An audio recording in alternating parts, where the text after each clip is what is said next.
สบายดีลองสิมาว่าเรื่องประจำเดือนเรื่องตกขาวและก็เรื่องของไวท้องเนาะไม่ยิ่งเฮาเมื่ออายุ10ปลายปีขึ้นไปแน่นอนเนาะต้องเป็นประจำเดือน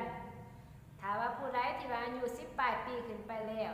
ประจำเดือนยังโมมาหรือว่าบ่เป็นประจำเดือนถือว่าผู้นั้นมีร่างกายที่ว่าผิดปกติเนาะไม่ยิ่งเฮาถ้าประจำเดือนมาปกติเนาะสิเฮ็ดให้ร่างกายเฮาแข็งแรงสมบูรณ์เนาะมาทุกเดือนละเทื่อเนาะบ่มาหลายเกินไปบ่มาน้อยเกินไปบางท่านมีปัญหาเรื่องประจำเดือนมาน้อยจังซี่เนาะมามือนึงอีก 2-3 เดือนจึงมาอีกเทื่อนึงจังซี่เนาะถือว่าร่างกายผิดปกติเนาะหรือว่าบางคนมาเดือนนึง 2-3 เทื่อเนาะหรือว่าเป็นตลอดเดือนก็มีเนาะมันแตกต่างกันไปเนาะถ้าว่าไม่ยิ่งเฮาที่ว่า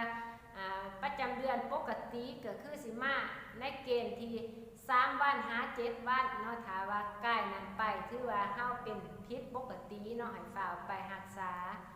และก็เรื่องของตกขาวเนาะเรื่องที่2ตกขาวสิมีอยู่2ประเภทด้วยกันเนาะกับตกขาวอันที่1ก็คือตกขาวแบบธรรมดาเนาะบ่ผิดปกตินั่นเอง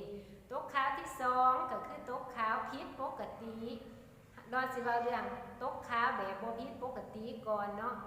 ตกขาวแบบบ่ผิดปกติสิมีบ่มีอาการคันบ่มีกลิ่นเหม็นเป็นน้ำใสๆออกมาไหลออกมาใน2ขอดตอนที่ว่าเฮาใกล้สิเป็นประจำเดือนหรือว่าหลังที่ว่าเฮาเป็นประจำเดือนแล้วเนาะมื้อ1 2มื้อเป็นพ่อไห2ขอดเฮาซุ่มเนาะซื่อๆเนาะแล้วก็เศร้าไปเนาะบ่เป็นทุกมื้อเนาะถือว่าเฮาเป็นตกขาวแบบธรรมดาเนาะบ่รักษาก็ได้ตัวนี้เนาะแต่ถ้าท่านใดที่ว่ามีปัญหาเรื่องตกขาวผิดปกติเช่นมีอาการคันมีกลิ่นเหม็นคล้ายๆคือปลาเน่าคือข้าวปลาหรือว่าคล้ายๆสมพักมีสีเปลี่ยนไปเส้นมีสีเหลืองสีเขียวสีเทาหรือว่ามีเลือดป่นออกมานำตัวนั้นถือว่าถ้าเป็นตกขาวผิดปกติให้ฝ่าไปรักษาเนาะและก็เรื่องที่3เรื่องของไวท้องเนาะเรื่องของไวท้องสิมีหยังแน่เนาะมาหูจักกันเลยเนาะบางท่านอาจสิบ่เข้าใจว่าอาการไวท้องเป็นจังไดเนาะอาการไวท้องอันที่1ให้สังเกตง่ายๆเนาะสังเกตผิวของเฮาเนาะจะหยาบก้านแห้งเนาะบ่มีน้ำบ่มีนวลนะแล้วก็ใบหน้ามักฟ้าขึ้นหน้าเนาะฟ้าจะมากก่อนหรือเนาะฟ้าจะขึ้นหน้าก่อนแล้วก็มีปัญหาเรื่องงุดหงิดง่ายเนาะนอนบ่หลับ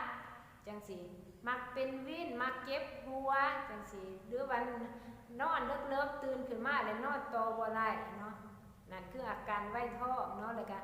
เล็บเนาะเล็บเฮาจะบางมักหักง่ายจังซี่เนาะถือว่าเฮามีอาการไวท้องเนี่ยเนาะถ้าว่าผู้ใดมีปัญหาคือรอนเว้ามาอยู่เนาะรอนแนะนำให้กินเลยเนาะน้ำดำกับฟานาเซียเนาะ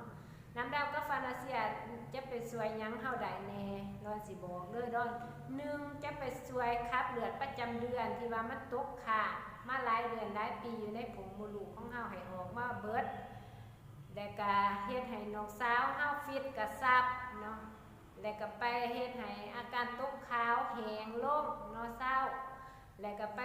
ปั๊มฮอร์โมนเนาะบวกที่ว่าเป็นไวท้องเนาะเฮ็ดให้ฮอร์โมนเฮากลับมาเป็นปกติคือเก่าไปเพิ่มการไหลเวียนของเลือดเนาะเฮ็ดให้เลือดเฮาไหลเวียนสะดวกเฮ็ดให้เลือดเฮาไหลเวียนดีเนาะ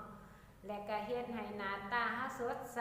ผิวพรรณเฮาผ่องใสเนาะและก็เฮ็ดให้หน้าตาเฮาบ่มีสิวบ่มีฝ้าเนาะเฮ็ดให้เฮานอนหลับสนิทเฮ็ดให้บ่มีอาการไวท้องเนาะถ้าผู้ใดที่ว่าเป็นอยู่คือดอนเว้ามาอยากกินเนาะก็สอบถามสั่งซื้อได้สบายดี